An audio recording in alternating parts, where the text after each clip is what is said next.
మనతో పాటు చర్చల ఎమ్మెల్యే అనిరుద్ధ్ రెడ్డి ఉన్నారు, మనం మాట్లాడదాం. అలా చెప్పండి, ప్రధానంగా ఈ యొక్క మీటింగ్లో ఏం దిశానిర్దేశం చేస్తున్నారు, అసలు నియోజకవర్గం నుంచి మీరేం చెప్తున్నారు? ఎమ్మెల్యే ఎలక్షన్స్ ముందు 10 సంవత్సరాల నుండి బీఆర్ఎస్కి అపోజిషన్లో ఉండి బీఆర్ఎస్కి వ్యతిరేకంగా కొట్లాడిన కార్యకర్తల గురించి వాళ్ళకి ప్రాధాన్యత ఇవ్వాలని చెప్పి ఈరోజు డిస్కషన్ జరిగింది. ఏదైతే కవిత ధర్నా చేపట్టారో ధర్నాలో కేవలం కాంగ్రెస్ పార్టీ కుట్రపూరితంగానే కక్షపూరితంగానే కేసీఆర్ నోటీసులు ఇచ్చారు అని చెప్తున్నారు. ఇప్పుడు ఎవరు తప్పు చేస్తే వాళ్ళకి నోటీసులు పోతాయి. అక్కడ కాళేశ్వరంలో తప్పు జరిగింది, మీకు తెలుసు. మేడిగడ్డకి మేము అందరం పోయి వచ్చినాం కూడా. అక్కడ మొత్తం క్రాక్స్ కూడా వచ్చినాయి. దానిపైన ఇన్వెస్టిగేషన్ జరుగుతుంది. అంటే ఇన్వెస్టిగేషన్ కూడా చేయొద్దు అంటుందా కవిత? అంటే తప్పు జరిగితే మనం ఏం నోటీసులు కూడా పంపొద్దా? ఆమె ఏమో నాకు అర్థమవుతలేదు. ఆమెకు వాళ్ళ తండ్రి ఆస్తులు కరెక్ట్గా పంచితే ఆమెకు రేపటి నుంచి ఇవి మెసేజ్ కూడా ఇవ్వదు, ప్రెస్ కూడా రాదు.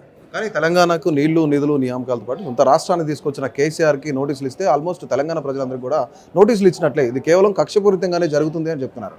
కక్షపూరితంగా కాదు, తప్పు జరిగిన దగ్గర ఖచ్చితంగా జరుగుతుంది. కక్షపూరితంగా కాదు, ఇన్వెస్టిగేషన్ జరుగుతుంది. ఇన్వెస్టిగేషన్ జరిగింది, దాని తర్వాత నివేదిక ఏమిస్తే మీకు తెలుస్తుంది కదా. దాని తర్వాత బీజేపీ బీఆర్ఎస్ నాయకులు మాట్లాడుకుంటూ కూడాను ఇప్పటి వరకు ఏదైతే స్థానిక సంస్థల ఎన్నికలు జరపకపోవడానికి కాంగ్రెస్కి ధైర్యం లేదు, కేవలం స్పెషల్ ఆఫీసర్ల పరిపాలన జరుగుతుంది. ఈరోజు గ్రామాల పరిస్థితి అధ్వానంగా ఉన్నా సరే ఈరోజు కాంగ్రెస్ పార్టీ పట్టించుకోవట్లేదని చెప్తున్నారు.